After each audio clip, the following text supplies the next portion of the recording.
your boy Nick Jones from the Pinch Report, and I'm here today with my co-star, Thomas Taylor. I'm not. Speaking of that, we just looked, and that's why his shirt's wrinkled now. He's got a bruise where I got him last week for calling me a co-star. I want another first. Don't call me a co-star. Okay. Anyways, we're here to talk about Raw. What happened with Raw? How was Raw? Was it Rawsome? Or was it A raw-tastrophe. Raw-tastic?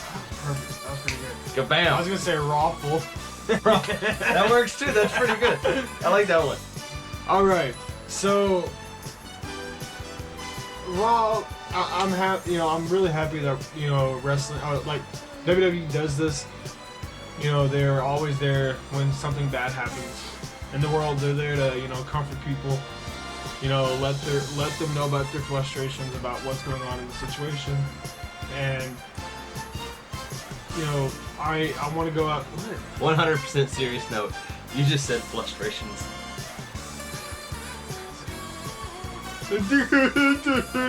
I'm sorry. Okay, but no, WWE Raw. They came out and they said, in memory of what had happened in Dayton and El Paso. And yeah, condolences to them and everyone affected. But we're not a political channel, so we're not going to talk about that. But we feel sorry for everyone that has been affected. We're sending out our prayers to the families. Correct. All right. So the very first thing that happened on Raw was Samoa Joe coming out there and was like, "Hey, it wasn't me. It wasn't him. He's not the father." It's not the father. Yes. So it was okay what happened, but he said it wasn't him, and the show wasn't going to start until he allowed it to start. It was canceled. And then Becky Lynch came out and was like, "Nah, no one cares about you, Samoa Joe. This is my time." That really did. I was like, wow, they really did him dirty. They did. They most definitely did. Like they even gave it to Seth Rollins. But that one time he was trying to call out Brock Lesnar or something like that. Yeah. So with that happening, Becky Lynch came out, and her partner was Charlotte Flair, and they went against Natalya and Trish Stratus. I always mess with her last name, but it was an okay match. It was no. Well, in the beginning it was. I thought. Okay, so it was all Natalya. Yeah. She got her ass handed to her by both people the entire time. The only thing that made me mad is that Trish did not even wrestle at all. She didn't do anything. Yeah. At all. Not even after. Nothing. Not a damn thing. Which, I mean, I guess they don't want her to get sore or injured before the pay-per-view. Yeah. But if they were going to do that, they should have just had her come out and cut a promo. Been done with it. Other than the fact that it was pretty much a 2-on-1 with Natalya and the Queen and the Man, a fuse was lit at the beginning of that match and it exploded right in the middle of it. Mm-hmm. And Charlotte Flair attacked Becky Lynch, and then she's like, "You know what? Screw it. I'm done. I'm out." And she left the match. And then Natalya got her in a sharpshooter. Bam! Becky got the ropes. Natalya would not give, and then the ref called it off. Becky won. By disqualification. Yes. That was a good way to end the match. Yes. Because it really put an edge on Natalya. But then Trish Stratus came in and pulled Natalya off of the Man. So it's kind of weird. They kind of went like face heel. Yeah. They had a weird situation going on there. All in all, the match was like... We need to get an actual meter.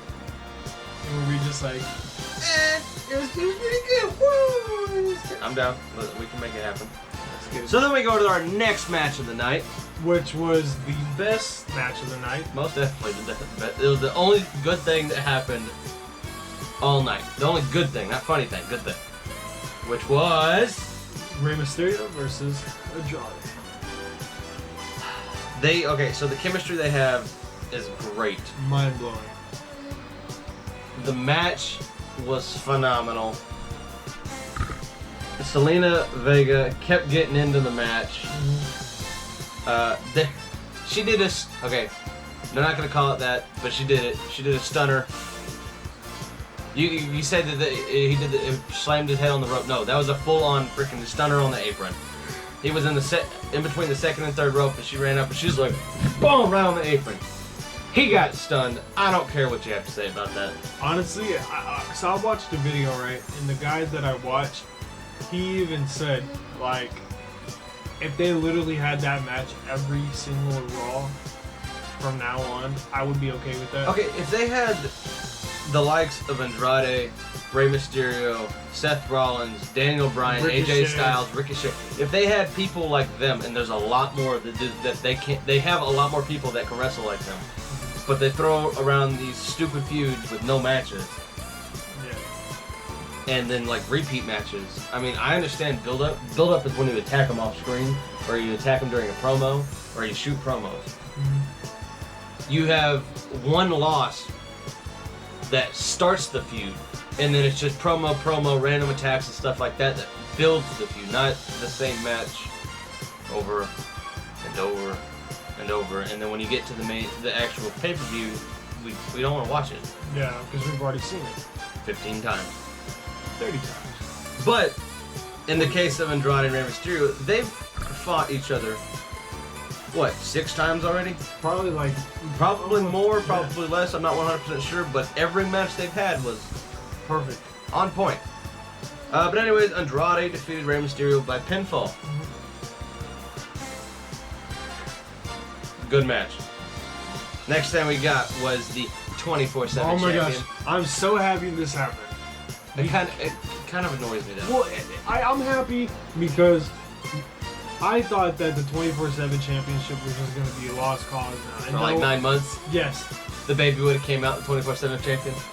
Yes.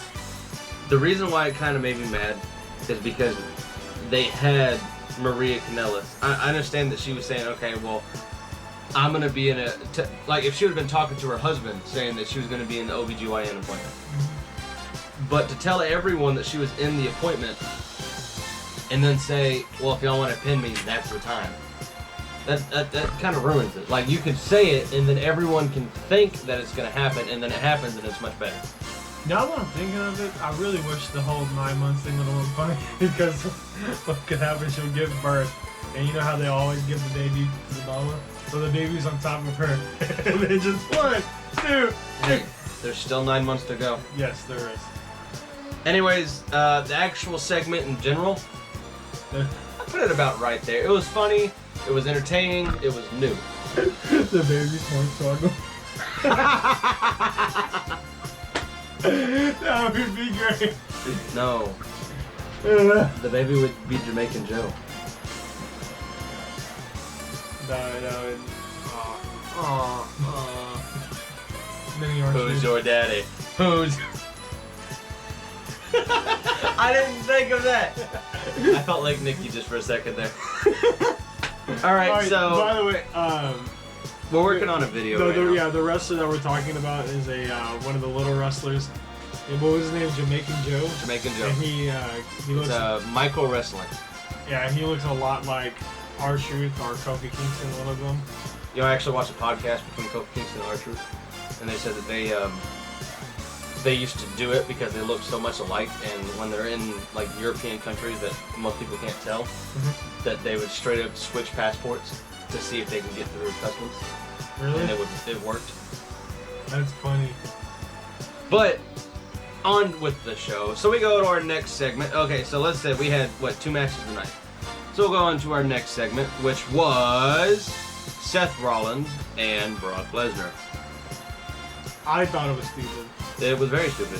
Because we already saw. How are you gonna build up that match, and then Seth Rollins comes to the ring limping after an entire week away? He comes back still limping.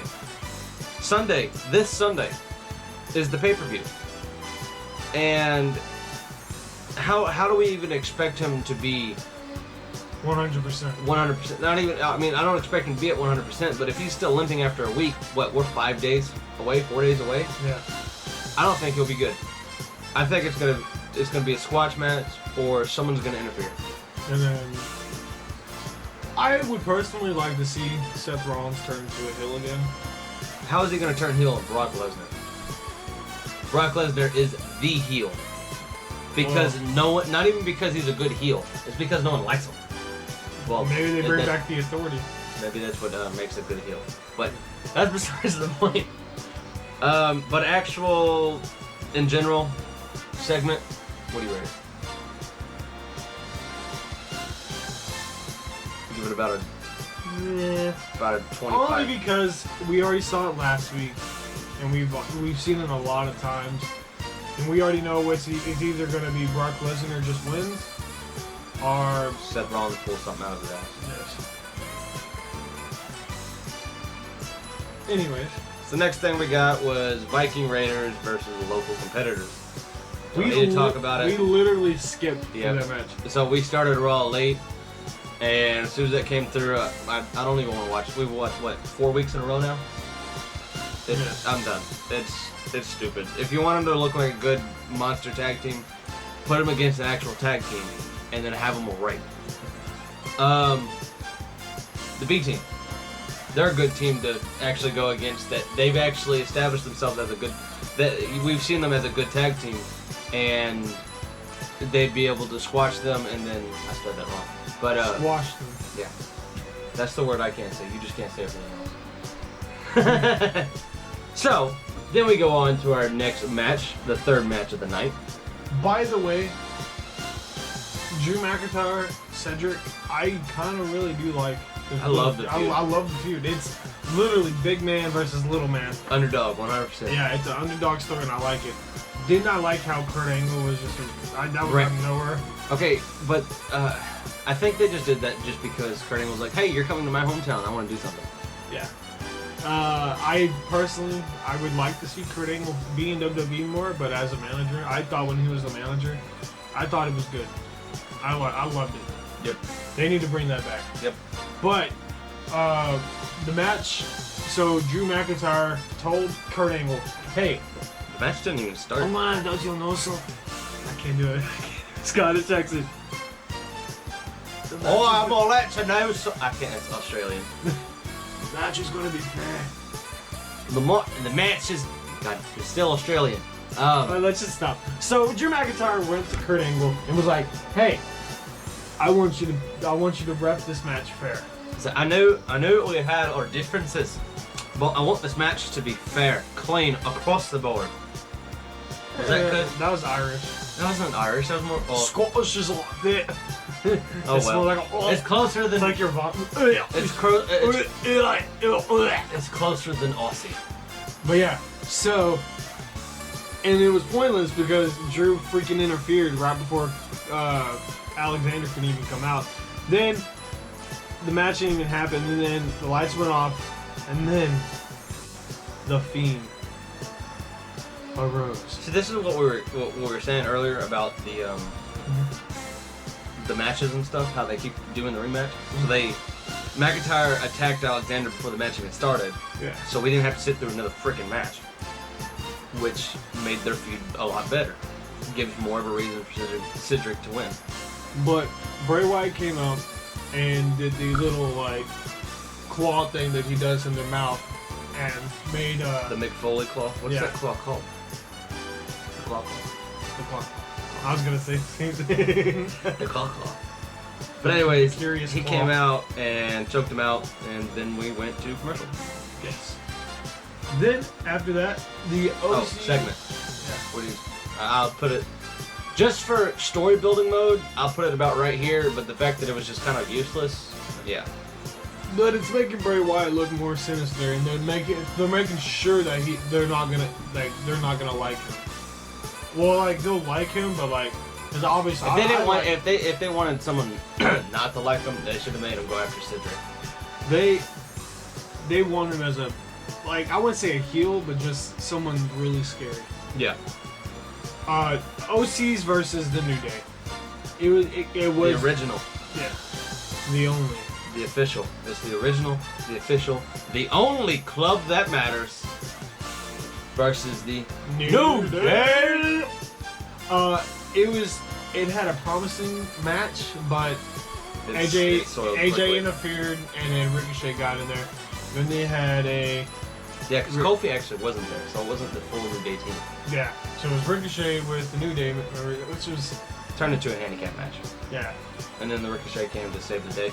And his arm is still bandaged from his elbow infection, Yeah. which I think that's why he hasn't had an actual wrestling matches, Yeah. rather than just saving the day. Mm-hmm. All in all, match, segment, all of that. I don't know what kind of feud they're building, unless it's still the AJ and Ricochet thing. But the Good Brothers versus the New Day, they could put on a match, and they were doing a good job putting on a match. Yeah. But yeah, so the New Day win by disqualification. I gave it probably about there. So There we go. was Rome. Okay. Alright, so Samoa Joe came back after. He's like, all right, now I'm taking over the show. now I'm gonna do it. I'm gonna do it. How about you came and died earlier? You're Becky's scary. Becky Lynch is scary, and I didn't know what to do, so I just. He's like, well, I can't compete with the man, so I might as well walk away. So then what happened was Samoa Joe saw Roman Reigns. He just drove up. Roman Reigns gets out the car. Samoa He wouldn't Joe's go about- confront him. He's like, hey, I didn't do it. I'm gonna confront you, and maybe I won't be asking you. But it And didn't. then someone out of nowhere. Out of nowhere. Oh my god. Oh my god. Boom! Hits Roman Reigns with the car. Okay, let me stop there. Roman Reigns was standing outside of his vehicle with the door open, and the car was coming, and Roman Reigns jumped into the car before the car hit his car. So he didn't get hit by a car.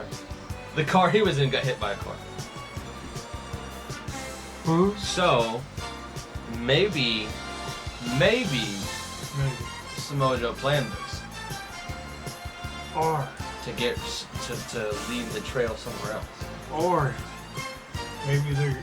Because Samoa Joe went to his AEW. Maybe they're going to try to do a faction war between WWE, the Samoan Dynasty, versus the OCs, versus the New Day, versus the Undisputed Era. Okay, but okay, who's gonna join the New Day? Maybe it's R-Truth. Well, three men is considered a faction. Okay. But what The if? Samoan Dynasty is gonna be 4 What days. What if Aleister Black joins Bray Wyatt?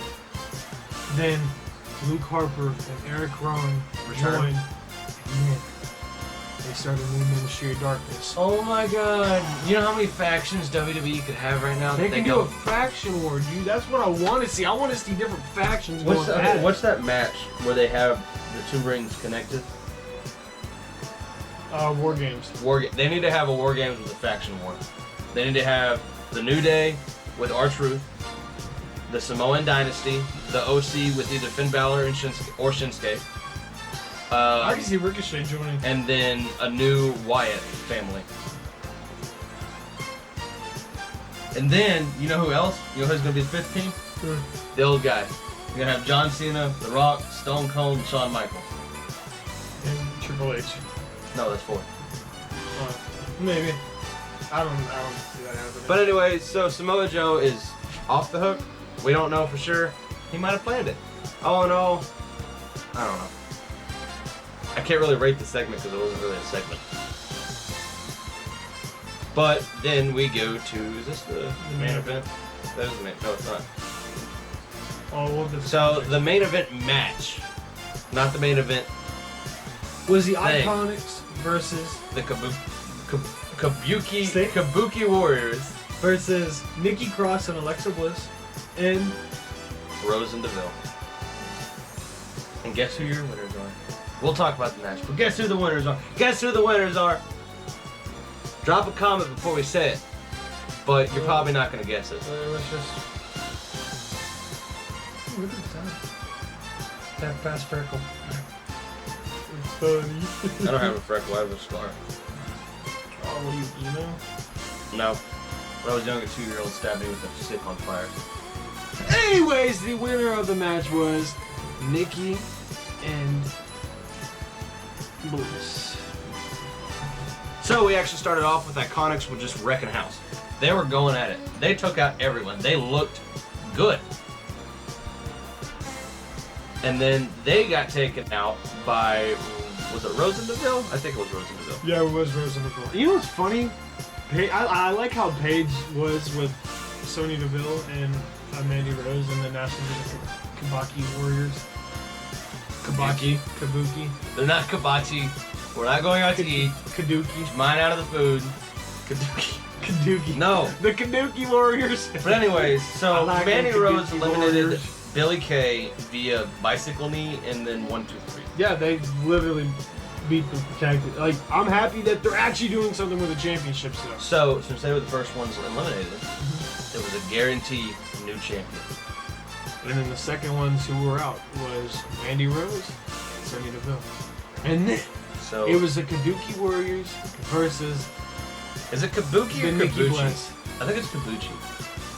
Kahuki? Kabuki? Kachuki. Kabuki. Kakuchi. But anyway, so then we had Alexa Bliss. Okay, so she did a knockout punch. WWE's camera angles are jacked, and straight up you could 100% see that she didn't hit her in the face at all. Like she didn't even like fake hit and just pull back and then she just sold it. Like it straight up just went. And then she went to the ground. And then Alexa Bliss did her twisted bliss from the top rope. 1, 2, 3.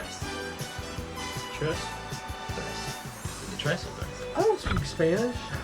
I don't know. All reality. Okay, so the match was full of botches. Botches. That was a botch. Literally all Raw was botch fest. That was literally.